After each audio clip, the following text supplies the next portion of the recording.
Hello, and welcome to this episode of Moments in Credit Union History, sponsored by CUNA Mutual. My name is Stephanie Smith, and I am the Executive Director of America's Credit Union Museum, located in Manchester, New Hampshire. Today, I am pleased to welcome to the show Mike Mercer, a true credit union rock star. Welcome, Mike. Hi, Stephanie. How are you? Good. So Mike is the recently retired CEO of the Georgia Credit Union League. He has spent time working with MICUH and CUNA and the NCB and been all over the place, right, Mike? Yeah, if it's something cooperative, I've tried to be involved with it. Excellent. So a lot of times when you hear the name Mike Mercer, you think immediately HR 1151. I have some great stories that others have shared about that, but I know that today we're going to talk about something a little bit further back and take us back to 1979, if you will, to the credit crisis in the credit union world. Be happy to. This story I'll tell actually begins in the 1970s, and don't I look young for my age? Absolutely. A lot younger than Dick Ensweiler. Let's put that out there for everybody's posterity for long into the future. But anyway, back then, there were more than 20,000, mostly small credit unions. All of them relied heavily on banks for correspondent services at the time. And U.S. Central and what became called the corporate credit union system were being developed in the 1970s by CUNA and the leagues. And the plan was to connect credit unions with the investment markets, with wholesale credit sources, and later on with remote payment systems. Doing all of that could eliminate dependence on correspondent banks. So this young system ended up getting put to the test very early. In the late 1970s, we had very high inflation, very high interest rates. For example, inflation was over 10% for several years. The bank prime rate went over 15% a couple of times, and mortgage rates topped 18%. Can you imagine borrowing at 18% to buy a home today? Absolutely crazy. Credit union deposit rates were much lower, typically below 6%. So in that rate environment, members withdrew lots of savings, and a lot of that went to the new money market accounts. You may recall the Merrill Lynch Ready Asset Trust. That was just one of them. And credit union asset yields were really stuck at 7 to 8%. That money had been loaned out or in some cases invested, and the yields were stuck at 7 to 8%. So if a credit union could borrow to meet these withdrawals from banks, they were paying at least 15% for that money. And that's pretty severe negative spread. Anyway, I was responsible back then for a program we called credit allocation at U.S. Central. What that means is essentially we in the system don't have enough money to meet all the needs that credit unions have, so we have to allocate out the amount we can reliably get to them when money gets tight like it did back then. So at U.S. Central, we sourced money from New York and from London, a little bit from Chicago.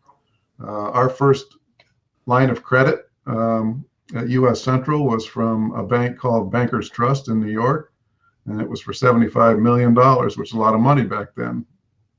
Our first international line of credit was from the Merrill Lynch London office, and I still have the tombstone for that offering that we landed with U.S. Central. And during that time, I had the pleasure to go to New York City with a gentleman named Durant Abernathy who worked for CUNA. And our job was to find a way to borrow against long-term mortgage-backed securities. Quite a few credit unions and some of the corporate credit unions had invested money into these long-term mortgage-backed securities trying to get higher yield. But in this rate environment, they ended up in very significant negative arbitrage and couldn't afford to sell these securities. So we needed to find a way to get money loaned against those securities. And with the help of Solomon Brothers and Goldman Sachs, we quickly built what we called the Security Transfer Program. And that was the credit union system's first collateralized borrowing program. So anyway, somehow the credit union system made it through that very severe credit crisis. But that crisis led to a number of things that are still with us today. One of the big things was strengthening the National Share Insurance Fund. Every credit union in the 1980s had to make a 1% deposit into that National Share Insurance Fund, and that's still how it's done today. We also strengthened the CLF, which was had access to the Treasury if need be. And probably most important, credit unions had to build up their capital ratios and employ ALM analysis techniques that they had not used in the past. So by the way, all of this took place before I turned 27. So I have a little side message here, and that is for credit unions to invest in your young people. And the reason is they don't know what they can't do. Absolutely. Absolutely. That's terrific. So that's, perfect examples of credit unions coming together to, address a need. And I know that was a theme that, certainly resonated throughout your entire career. And I think if we fast forwarded it a little bit further, you have a story to tell us a little bit about shared branching and how that came to be. Right. And that story kind of begins in the 1990s. Some of you historians may remember that's about the time that the S&L industry collapsed and literally went away. So credit unions had the ability to kind of turn their attention to building for the future. And some research was done that identified two significant consumer beliefs. The first one is that most non-members didn't really know anything about credit unions. So that was an awareness problem. We still deal with those awareness difficulties today. And second, most consumers considered banks to be a whole lot more convenient. This is back in the day when branches mattered a lot, and the big banks could point to thousands of locations all around the country, and credit unions were regarded to be inconvenient from the standpoint of branches. And so credit unions went to work on that second problem. And in Detroit, several credit unions established what eventually became called shared branches. Later on, the California credit unions embraced shared branching. The two worked together to develop operational practices. They sorted out pricing for the transactions that happened at these shared facilities. And they even pioneered some common technology interfaces that were all very helpful. But the early systems were still pretty local. Detroit and Southern California, they weren't really designed to transfer easily into other areas. So my league in Georgia was one of 7 that wanted to build a seamless nationwide system of shared branches.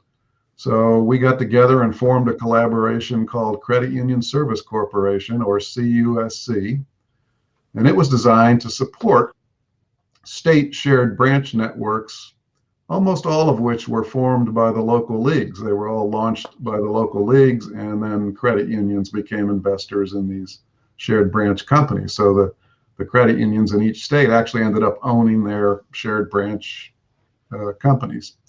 But CUSC would govern the interstate transaction pricing, and later CUSC developed new transaction switch technology.